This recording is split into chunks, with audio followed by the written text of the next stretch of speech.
Hello, Sagittarius friends. I'm Annie Botticelli, and welcome to my Sagittarius November 2024 Astrology Horoscope Forecast. The Sagittarius party starts early this year, usually by the end of November. When the sun gets there, we start our Sag party, but not this year. We start our Sagittarius party at the beginning of November, and I say we because I'm a Sagittarius with you. I'm going to give you all of the details of why I'm so excited about this month and why it's so great that Sagittarius energies start early and what that means for us. Plus, we will have a Sagittarius Black Moon, and I'll talk about what that is too. This is for you. Sagittarius is your sun sign, your moon sign, your rising sign, or any other Sag placement you're listening for. What I'm going to talk about here is part of your astrological picture. If you're a very late degree Sag friend like me, so birthdays December 15th through the rest of the sign, or Sagittarius degree 23 degrees through the rest of the sign, I suggest you additionally listen to my Capricorn placement, as your very late degree friends will benefit from both readings. Okay, so podcast friends, I'm going to put the chart as the thumbnail in case you want to take a peek. YouTube friends, I'll be working on the chart. If you don't want to see me working on the chart, you can find and listen to the podcast version. I'm on Spotify and everywhere else. Or you can just search for Annie Botticelli Astro Kisses podcast. And if you're on the podcast version and you want to have visuals, then you can come over to Annie Botticelli on YouTube. Okay, so I'm just going to get right into the Sagittarius party, although we do have all kinds of other things to talk about this month, including birthdays. So a lot going on. All right, so generally November until the end is a Scorpio dominated experience. The sun is there. And in this case, of course, the sun will be there. That's predictable. Mercury is there just for a couple of days in the beginning of November, and then Mercury goes into Sagittarius. It will be going retrograde in Sagittarius. I'll give you those dates later. November is a complete retrograde covered month, both the deepening of Mars retrograde and the Mercury as well. But this energy for Mercury is in Sagittarius. Venus is in Sagittarius. Pallas Athena is in Sagittarius. And of course, on the 23rd, the sun will get into Sagittarius. So for every planet that is in this sign, we'll call it our sign, that is a member, a participant in the party, the Sagittarius party. So everyone brings something to the table. The sun brings excitement and enthusiasm and life and warmth, and Mercury brings communication and information and interacting and teaching and learning and studying, and Venus brings money and love and self-esteem and confidence. And Pallas Athena, wow, she brings a whole lot to the table. I like to call her a multi-goddess. She gets her fingers really in a lot of pudding pies, and she rules strategic thinking and problem solving, creative intelligence, the arts, weaving, whether it's actually weaving, the art of weaving, or things that you make with your hands, and also the vocation from creating things, wisdom and knowledge, feminine power. Everyone has that part of themselves, that quiet place, the gender not related, but that quiet, passive, receptive being part of ourselves. And Pallas has rulership in that division. Also healing and medicine, she gets her fingers there, and social justice and advocacy and defense and protection, and, in general, brain smarts, using your brain to be more efficient and getting your brain to be more efficient. There's also some energy of father-daughter relationships in here based on some things that went on with her crazy dad, but that's a whole other story. So basically, all of these energies are the members of the party. And so you can see from the diverse range of things covered that it's going to be a very broad, interesting party that's going on for us, that's starting extra early and will go into December. So we've got a couple of months of this, focus on us. And what happens when the planets move into Sagittarius, they move into our first house. So this has to do with our physical bodies. This has to do with anything having to do with your image or how people see you. When Venus is here, it can make you more persuasive. It can make you show up better in pictures. And when the sun is here, you can have more vibrant health or have elucidation about health issues. This can help you to get more in touch with your body and the symptoms. Symptoms are always trying to be squashed. I don't know whatever happened. Well, I do know whatever happened, but I'm not going to get into that. That we started to just pretend that symptoms weren't the language of our bodies telling us that it needed something. But this is a time when you could start to have a better relationship with your body, and instead of kind of, squashing the symptoms, hear what your body's having to say, and then make those adjustments. Like, for instance, sometimes someone can have a headache, right? That headache could be telling you something very serious if it's persistent and painful, or it can be saying that you're dehydrated and you need water, or it can be saying that your mineralization is off and you need, certain minerals, or any number of different things. But the symptoms are the start of the conversation. It's the start of the conversation that your body has with you. And this can be a very profound time for you getting deeper into that conversation consciously. There is actually one more Sagittarius event that's not till the end of the month, but I'm going to bring it in now since we're talking about everything Saggy now, so that it can be more grouped together. We do have three profound, notably profound moon dates. November 1st is the 9-degree Scorpio new moon. November 15th is the 24-degree Taurus full moon. And then November 30th, for those of us in the Eastern time zone or west of there, it's actually a black moon. So what is that? New moon in Sagittarius. So everyone in the world will have the new moon in Sag at 9 degrees, either November 30th or December 1st. But a black moon is when there's a second new moon, either in a sign or a calendar month. So for people for whom this will be occurring, that's us Eastern and west of us, that new moon in Sagittarius, our new moon, is actually going to be a black moon. So extra power. Now you all in the, in Europe and over to the right of the Eastern time zone there, you all will have a black moon on December 30th through the 31st. When you have that second Cap moon, that new moon in Capricorn in December, because that will be your second new moon in a calendar month. So no one's getting left out of black moon energy. It's just, just kind of semantics here. So the new moon in Sagittarius in the days around November 30th can bring new opportunities and seed planting for everything Sagittarian. So just a quick review of the kinds of things that Sagittarius rules that you'll likely be seeing a lot of front and center in your life. Teaching. You may be asked to teach or have opportunities to create content or, move into or move towards teaching as your work. You may be learning. The retrograde energies, which we're going to get into here pretty soon. We've got Mercury retrograde this month, and we have deepening Mars retrograde. This is a very retro time. It's amazing for studying, especially if you're studying something that you're obsessed with, which Mars can bring, and something that you're really excited about, diving deep into. So Mercury rules the intellect, and that's the study part. Mars rules the obsession.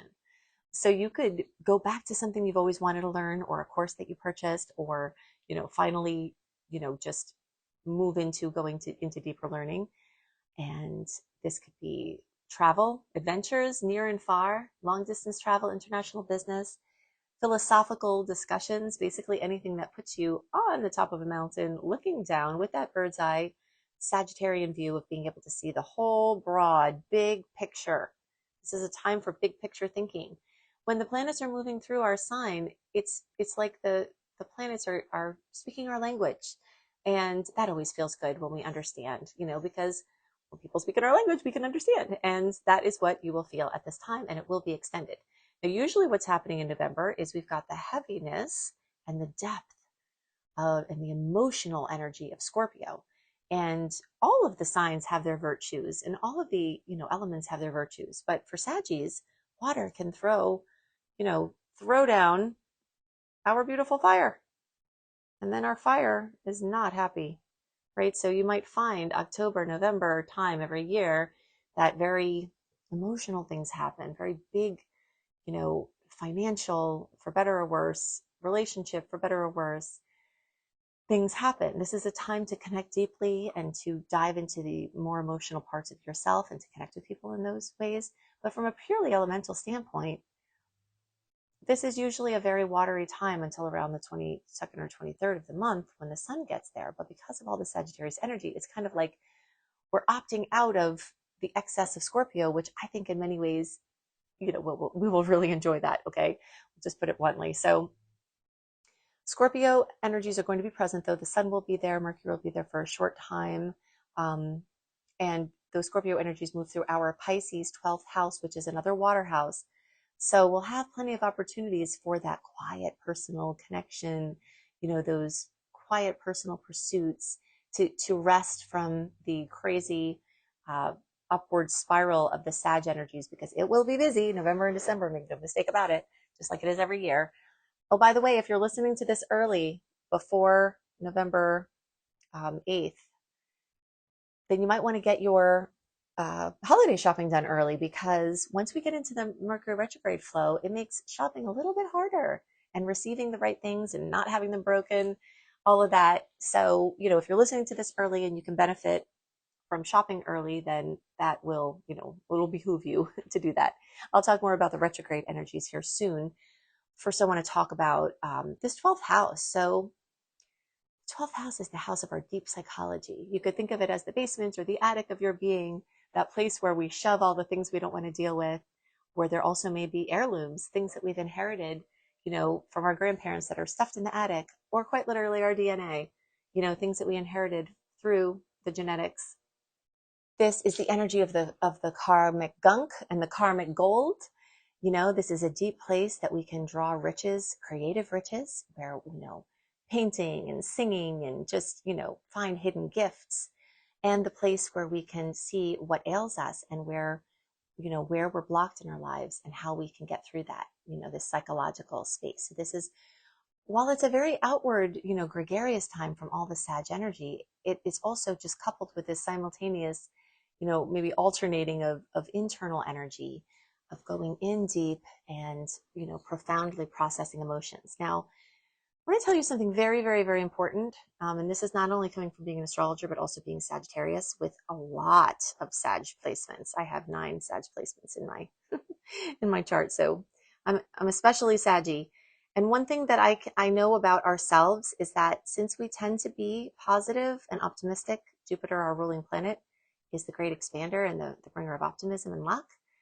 Sometimes, I say very often, we take our emotions, which this Scorpio energy and this Pisces energy, this water energy represents, we take them and we repress those energies because we think we're okay. I'm okay, no problem. Are you okay? Yeah, I'm okay, of course. I'm okay, no problem. I'm going to look at the bright side. I'm going to be grateful. And it's a really nice way to be. But as a result, Saggy people, whether it's sun, moon, rising, whatever your big Sag placement there, you may have health issues that come from repressed emotions. And if you are finding that that is happening for you, I want to throw a few tools at you that you can use that are especially helpful to use during this 12th house transit time, and are especially helpful to use before the rebirth time. So I kind of started with the Sag party because we have a lot of energy there and more is moving there. But there is a progression where even these water energies are going to move into Sagittarius. So throughout the month, it will even get more saggy. And there is an order to some things here. And that has to do with getting some of the emotional stuff out of the way so we can celebrate even more. Okay, so in our deep dive, whether it's your health or your relationships or your financial consciousness or whatever seems to come up as a persistent issue, there are some tools that you can use. Flower remedies. These sound silly and simple, and some people would say that they are like placebos or don't work, but they would be wrong. It's because they do. And they are magical, especially for bringing out repressed emotions. Pomegranate flower remedy, fuchsia, beautiful flower, scarlet monkey flower, weird name, but powerful stuff.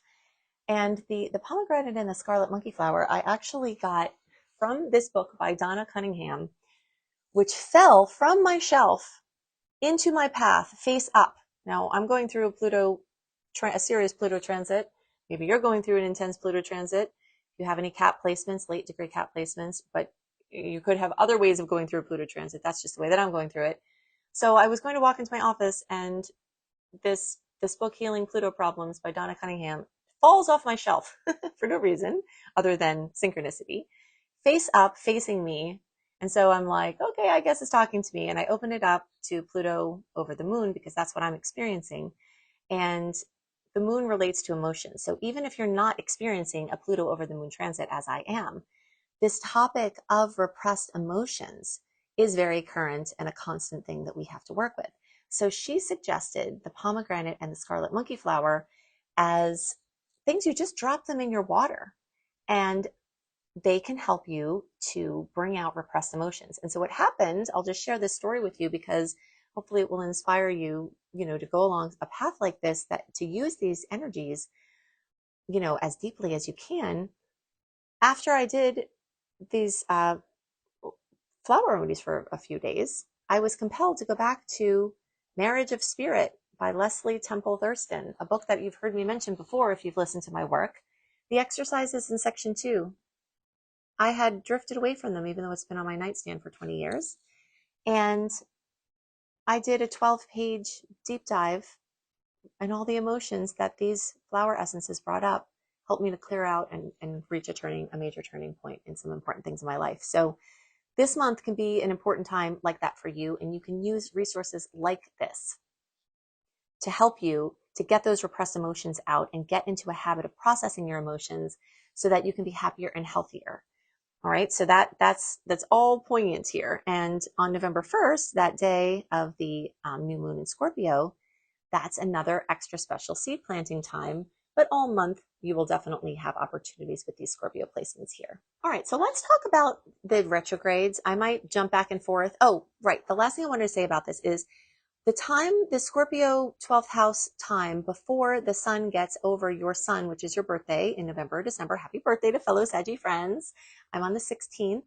And this is a big birthday for me. So, I guess every birthday is a big birthday, but so every time we go through this cycle of the energies going through Scorpio and our 12th house before the sun hits either your rising or your sun or your moon or whatever Sag placement you have, this is a chance for rebirth. This is the point through which the cosmic soup spurts out your individuation. And when the sun then crosses over your Sag point, that's a point of rebirth. And then the energies flood your first house, and this is your rebirth. This is your new beginning. So by going through these dark, deep emotional things, then you can see the things that you don't want, so you can more clearly manifest what you do want and use your birthday wishes or your birthday intentions. If it's not your, if it's not your birthday, you can use the energy for intentions to, of whatever you're trying to manifest. So sometimes it will get a little bit dark before, and some people will start, quote, partying early. Now, if you are a person who parties in ways, using alcohol or whatever else, I would always start my party early, and I didn't know that was to quell this this inner stuff. So I invite you, the universe invites you this time to maybe do some inner work instead of trying to avoid it. And then when you have your rebirth, then you can have that be more fresh and new and clear. Okay, so now let's talk about these important dates. Let's talk about Mercury retrograde. I'll actually go here. So Mercury retrograde, November 8th, the shadow period starts. The 25th, the actual retrograde starts. The retrograde goes until December 14th, and the post-shadow transit goes until January 3rd. So all of November and December is pretty much covered in Mercury retrograde energy. With the second half of December, it's starting to lighten more every day after the 14th. Okay, so that's just kind of the general cycle. That means the tides are going in. That means you are the spider waiting for things to come to your web, and then, jumping on them instead of going out to try to force something to happen. Now, it doesn't mean you can't have activity or be busy, because, oh my gosh, you're going to be busy and you can have plenty of activity, and Mars will be in fellow fire sign. Mars, who's been in Cancer, kind of dogging us for September and October, is going to go into fellow fire sign, into our 9th house of Sagittarius, enlivening all the Sagittarius things. And that will be for an extended period of time, because then it will go retrograde back in Leo, then it will go back direct again next year in Leo. And, so we've got a long time of having gifts from Mars being in a trine configuration and giving us a break from this water transit too. Okay, I just realized there's something else I wanted to tell you before I go deeper into the retrograde discussion. There are a few important things to know about this month that make it lighter and easier than September and October. September and October were the depth, like the heat of I was just going to say hurricane season, because yes, it's hurricane season as well, but where I am, but it's the heat of eclipse season, September and October. So November, one of the check marks of yay for this month is we're out of the heat of eclipse season. So for better or worse, that Pisces Virgo eclipse cycle is hitting a challenging angle for us. The Libra Aries is hitting a nice angle for us, but whatever has gone on, the heat is starting to come down now. We're starting to have the integration phase of whatever the new normal will be from the changes that have happened. Now, we may get some more eclipse news and events that occur in November, but we're at the tail of the season, and that's a little bit lighter. We also have significantly less aspects, just period. Aspects are when the planets meet in a mathematical configuration that's meaningful. And we just have less of those run-ins for the month. So it's just the skies are less busy, which kind of adds a little bit of the chill and kind of matches the nice relaxed Sag energy. I say relaxed because we like to be in the flow, but we're also really busy. So it's like a weird it's like an active sort of relaxation. Something else that's exciting is that even though we do for the fourth month in a row have more annoying aspects compared to sweet ones, we have a better ratio. So there are fewer annoying aspects compared to the sweet ones this month. Okay. And we do have 7 amazing aspects, which if you want to know all of the sweet and salty aspects, go to anniehelpsyou.com, put your name and email address in, click receive, get the welcome letter in your inbox or spam. You might have to move it. Then click on the archive link, put November 2024 astrology, and you will find all of my sweet and salty deeds and my favorite ones of the month, the really dicey ones of the month. You can get all of that there. So, I'm giving you dates always in the report, but that's how you can get more. But one of the things that you will see is that we do have 7 beautiful aspects. We do have a bunch of trines, and, there are far fewer nuisance aspects. So these are really, really great. Check, check. Back to the retrograde discussion. Mars started its pre-shadow period retrograde October 8th. It actually goes retrograde on December 6th. It stays retrograde until February 25th, 2025. And then its post-shadow transit takes us into May. So from October into May, we're doing Mars retrograde stuff. You can search for Annie Botticelli Mars retrograde online, and you'll find blogs and videos or just all kinds of things about Mars retrograde. So I won't belabor too much, except to say that your ambitions may calm down. And if you let them, this can be amazing. If you notice yourself getting more lazy or abandoning projects that you were excited about, or the opposite happening, the light turning on and you getting completely obsessive about something, then if you can follow your flow, you'll be happier. And that's what this is about, aligning with the natural rhythms of the universe. If Mars makes you lazy, and plus our ruler Jupiter still being in retrograde, makes you lazy, and then you try to fight being lazy and put pressure on yourself to be as you usually are, then you can have a bad, stressful time. But if you know that this is coming and you say, Annie told me about this, Jupiter retrograde, things going backwards, Mars retrograde, Mercury retrograde, maybe I'll just chill and rest on my laurels a little bit. Maybe I'll just, have staycations or vacations, or just schedule less, or just expect less of you, and, stop projecting so much into the future and just enjoy the now. Those are good spiritual pieces, pieces of wisdom anyway, but the universe gives us a point where it naturally aligns to be much more present and less forward thinking when we have these retrogrades. So if you feel that slowdown, then just let yourself do it, and then you can just kind of relax and follow your flow and, do what absolutely has to be done. The squeakiest wheel will get the oil now. So instead of trying to oil wheels, an acre away, you can oil the wheels and the wagons right in front of you. And that's what the retrograde is really good for. In general, if you leave yourself as unscheduled as possible, then you'll be available to jump on something if it comes into your web, or if you're on the shore and the tides are bringing things into you as they do in the retrogrades. You can be on the shore just gathering the things and dealing with them. If it's trash, you deal with it. If it's a dolphin, you are excited, So the retrogrades will bring things back to you.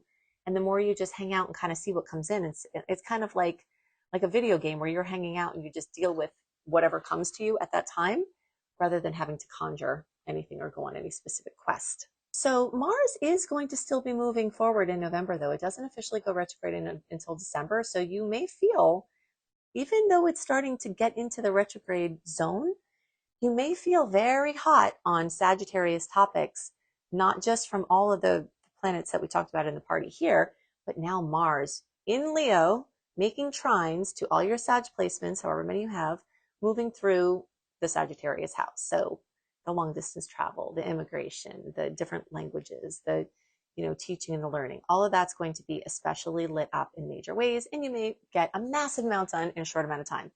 If you're trying to do something with immigration or with work visas and you've been told no, this retrograde energy could help you, because if you go and reapply or find out a different way, this kind of going back into something could favor what you're trying to do in those arenas. I know I mentioned the dates of the moons, but I just want to go back to one more date here. And remember, when you go to anniehelpsyou.com and sign up for my newsletter and then go to the archive and go to November 2024 astrology in the search tab, you can get all of the dates that I highlighted for the month, but these are some I'm highlighting now. We've got that full moon in Taurus.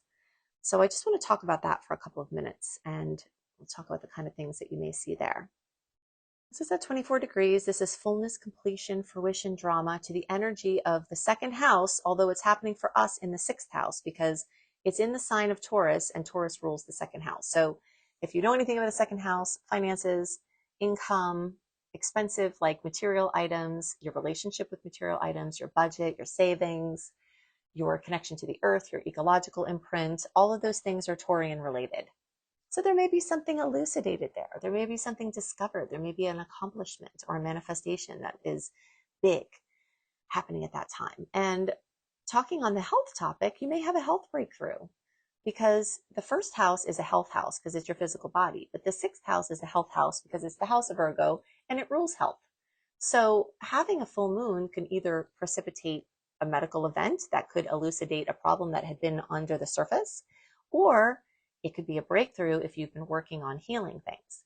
I think that probably, this is my own hypothesis, that the repressed emotion tendency that Saggies have could lend itself to activating autoimmune disease. Now, this is, too big a topic for me to get into very deeply now, but if you're working with something like that, unraveling the strands of what makes you susceptible to that particular type of issue, this full moon might bring you some news. And if you're actively looking for, and open to news and seeing what comes in, going back to the past, practitioners from the past, things that you studied about with your health from the past, you may make some big discoveries there. And this is also conjunct Uranus, this moon. So surprises, for better or worse, and jostling and genius insights and things out of the blue can definitely come more at this time. So in general, this month is, a time for seeing what is holding us back, dealing with it so that we can have a bigger party when our Sag time comes. It's a time for inspiration and excitement and adventure and expansion. It's a time for enhancing luck. It's a time for seeing what the tides bring into us and dealing with the squeaky wheels in front of us and leaving ourselves as unscheduled as possible to leave room for the last minute magic that the retrogrades may pull through. Okay, so I've given you some dates to note for this month. If you want more dates because you want to see the sweet dates, the salty dates, when are the best days to do what? When are the best days to be awareful and careful of? Then go to anniehelpsyou.com, put your name and email address, and then click receive. And then you'll get into your inbox my welcome letter. In the archive, click on the archive link and put November 2024 astrology in the archive link, and that will bring you to my November write-up. Okay, so plus you'll get all kinds of goodies, and I'm always thinking of new ways to get goodies to my free VIP crew, which is what you become when you sign up there. You'll get my free 28-day, very comprehensive virtual coaching program for free. You'll get a Train Your Brain subliminal audio to relax and unwind to help you stay calm during tough astrological transits. You'll access my wonderland of astrology education to help you align with the natural rhythms of the month. I do send out monthly mini astrology lessons, and you do have access to all the archives as a member of my free VIP community. You also get access to my eclipse resource page to understand those cycles as they go through, and my health tips for the zodiac signs. So you just get so much. You can find it all in the welcome letter, so you can go there. Now on that same page, if you scroll down, you can access my secret star portal. This is where you will find my 2025 retrograde direct calendar for your planning, to know the open windows for next year, the times that will be much easier to push things out when the tides are going out.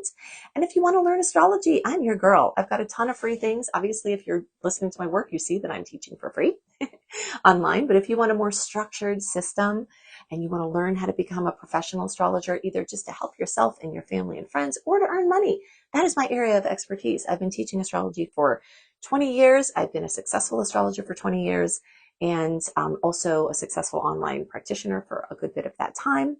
And it all comes through in my Become a Professional Astrologer Mastery course. So you can click on Up Level there and see my basics course, or which you get that course for free when you join the Professional Astrology Certification course. I hope you have a wonderful month, and I'll see you next month. Bye.